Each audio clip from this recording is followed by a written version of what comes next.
I feel so fortunate to be joining y'all in worship this morning. Thank you, Ellen, so much for that moving testimonial in our offering. Thank you so much to our choir for the joyful music that you are brightening our lives with today. Feel free as we continue to get used to gathering together in person again to give some jazz hands or an amen this morning during our sermon, or if you're joining us virtually, to let us know your thoughts and feelings in the comments, and I'll read them later if I'm feeling brave. I'm so honored to be joining y'all at the beginning of a worship series on work and labor. There are some really important questions around these topics right now, ones that I do not hear addressed very often in UU communities, and I love that UUCA is facing them. This morning, I want to address some spiritual themes related to these topics, like courage and imagination, as well as how socialist political philosophy might help us to think about them. I should note, however, that I personally am a terrible representative of the socialist cause. Socialist revolutionaries wear bandanas. I wear a cashmere sleep mask. I am as hypocritical and unsympathetic a socialist as you will find outside the ranks of the Bernie Bros. There are many leaders with greater personal integrity and charisma for talking about socialism, but in a wild coincidence, most of them are imprisoned or assassinated.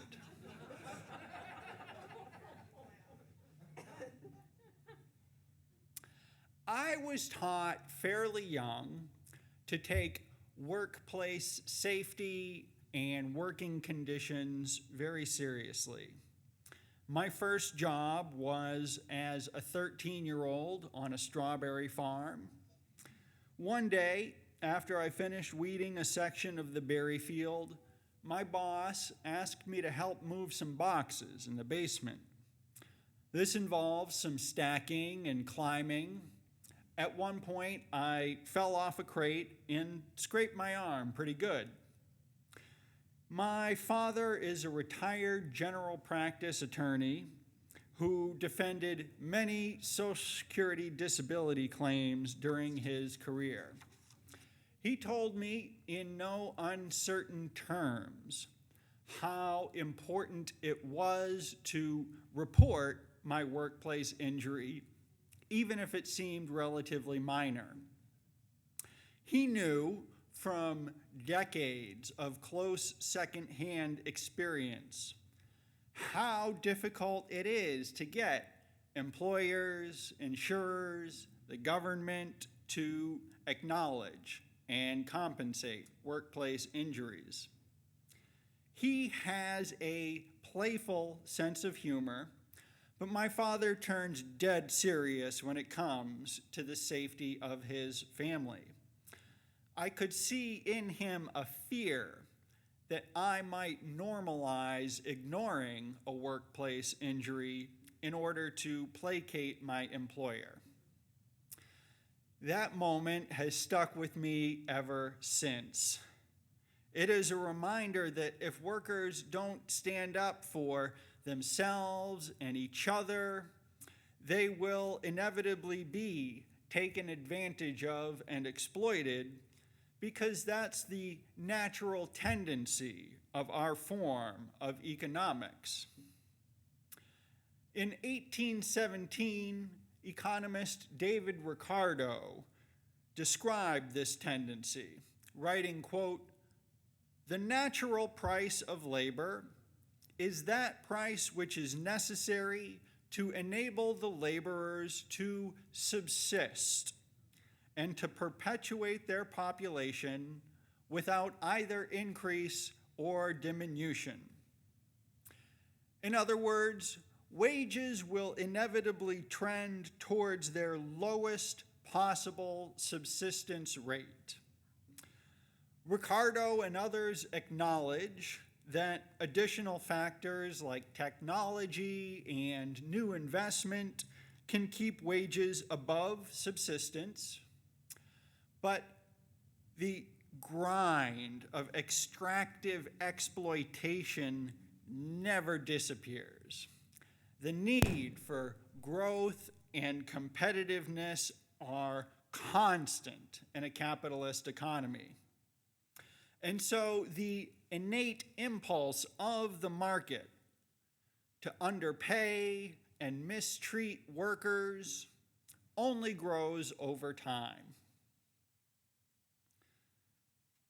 Nothing in my lifetime has brought the destructive, dehumanizing capacity of American capitalism into stark relief like the pandemic. For example, every teacher I know is severely burned out and has either left their job or seriously considered doing so. They've faced severe mental and emotional challenges. Their thanks has been to be given additional roles from public health enforcer to social worker. In medicine, at local hospitals, there has been a 20% turnover since the beginning of the pandemic in frontline medical providers, as staff are expected to deal with increased censuses, greater need for infection prevention protocols, and terrified patient families who may or may not be following COVID protocols themselves. I had almost become numb to the inadequacy of our government's response to the pandemic. But then the CDC announced in December it was cutting to just 5 days its recommended quarantine time for workers who tested positive. This announcement came shortly after the CEO of Delta Airlines requested it in a letter to the director of the CDC. Since Rutherford B. Hayes sent federal troops in to break the Great Railroad Strike of 1877, the federal government has mostly been on the side of employers on labor issues. Again, during the pandemic, the burdens and risks of adapting have fallen on workers to a disproportionate degree.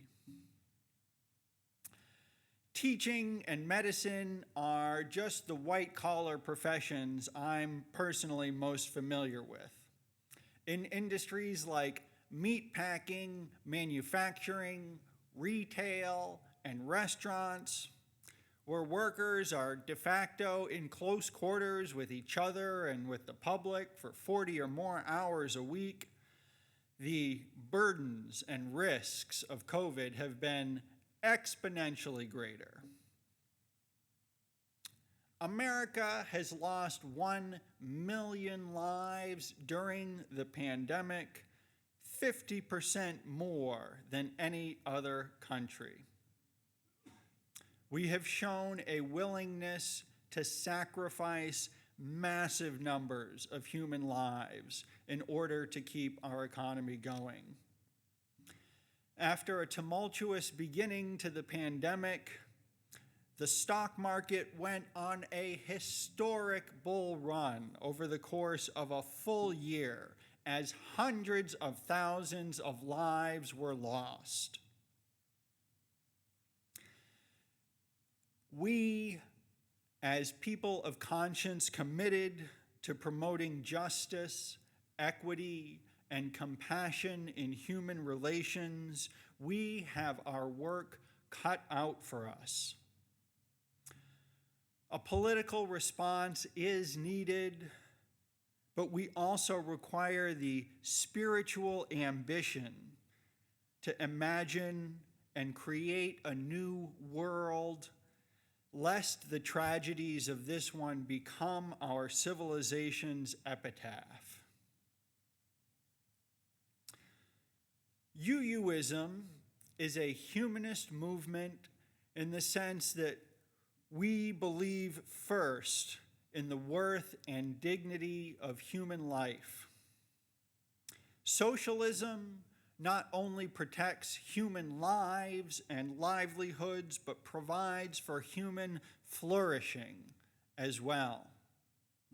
A flourishing that can often seem unrealistic under the commodifying demands of a late capitalist culture and economy. Black writer and organizer Tony Cade Bambara said in 1982, quote, "As a cultural worker who belongs to an oppressed people, my job is to make revolution irresistible." In the US, she continues, the artwork or the art practice that sells a capitalist ideology is considered art, and anything that deviates from that is considered political propagandist, polemical or didactic, strange, weird, subversive, or ugly.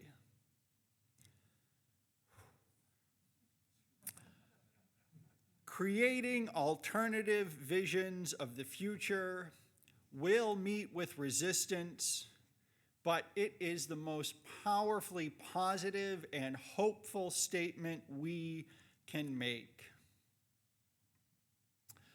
Recent novels by author Kim Stanley Robinson, New York 2140 and Ministry for the Future, provide a glimpse of alternative visions. They take place between now and 120 years in the future, and pointedly are neither utopian nor dystopian. They exist in neither the Mad Max universe nor the Star Trek universe. Humans exist, and their lives in these worlds are very much shaped by climate change and wealth inequality, but the individuals and communities in them continue to struggle with the same questions and interactions that have made us as humans who we are for thousands of years. Just having a non-apocalyptic vision of the future is inspiring and hopeful to me. But one way or another, that future cannot and will not rely on the same levels of human and environmental exploitation we are enacting under capitalism. Imagining alternatives is therefore our most important task. Socialist journalist Megan Day writes that, quote, "In the long run, democratic socialists want to end capitalism.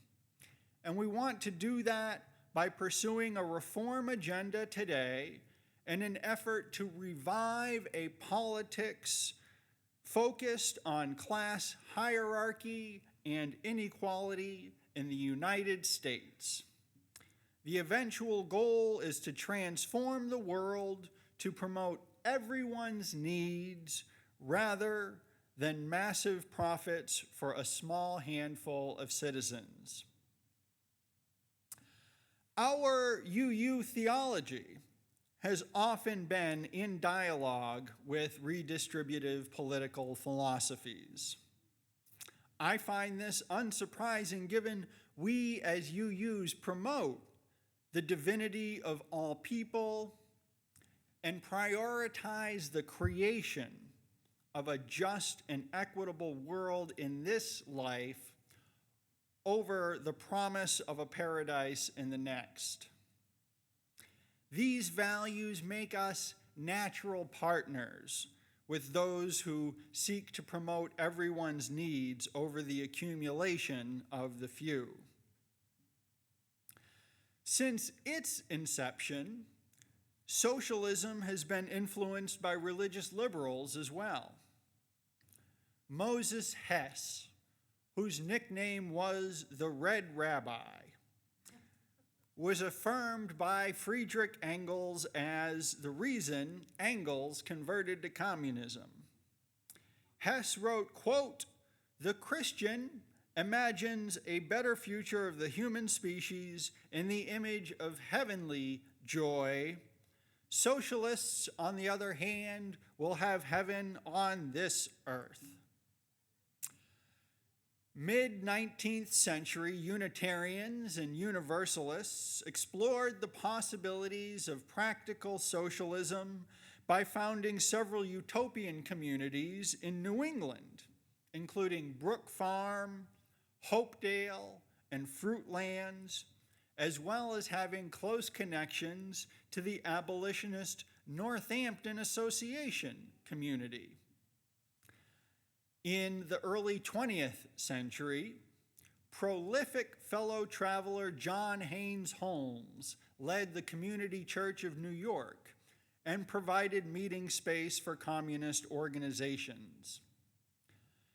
Today, as a generation of leaders who've grown up under NAFTA, endless imperial wars, and steeply increasing wealth inequality, continues to emerge in left liberal leadership, anti-capitalist organizations are again gaining popularity.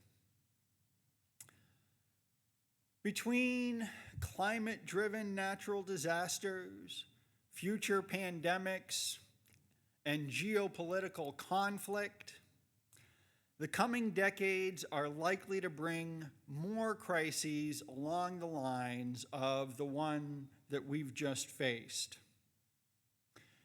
It's time to ask what facing such crises in a more humane way might look like. As Paul wrote to the Christians of Philippi, "Let each of you look not only to their own interests, but also to the interests of others." This begins with prioritizing care for each other's basic needs over every individual grabbing the best deal for themselves. Medical care, housing, food, and other basic necessities are human rights that should be a given for all people. Yet here in the core of the most wealthy and powerful empire in the history of the world, they are not. We have many examples of systems that provide these things. Maybe you're inclined to support a Nordic-style social democracy, or perhaps you prefer a Marxist-Leninist dictatorship of the proletariat. No amens for that one?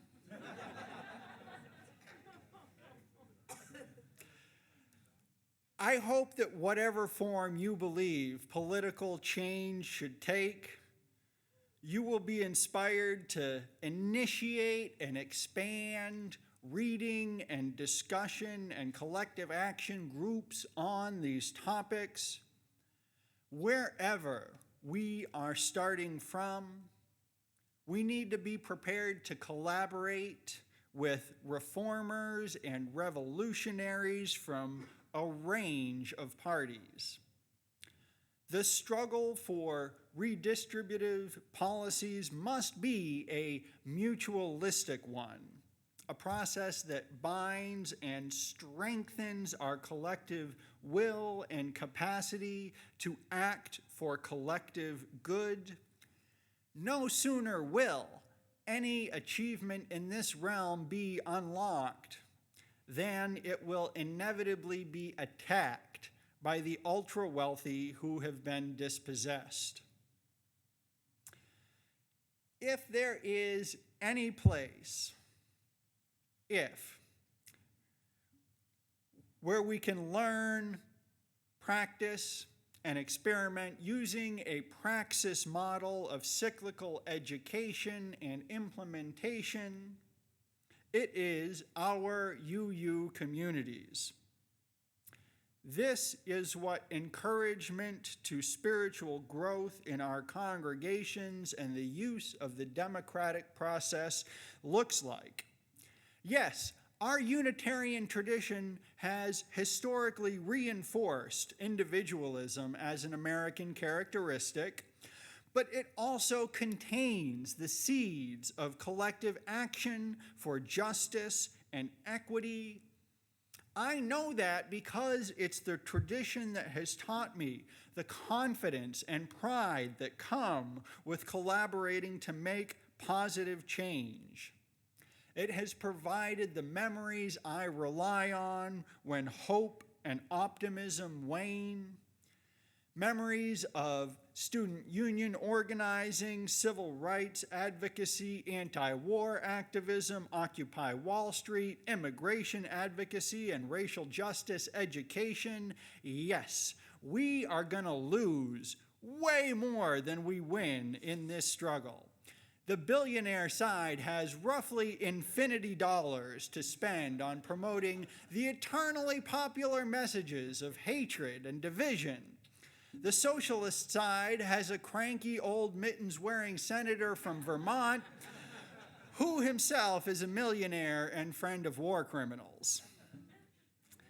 But there is no better antidote to fear and despair than collective action, relationship building, and trust.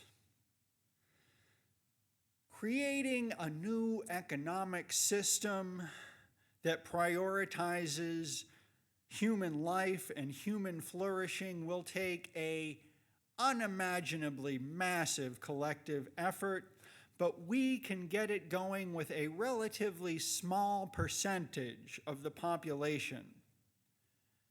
Gathering together grows courage in ourselves and in others who see the numbers swelling. It is a small thing, but right now it is an important thing.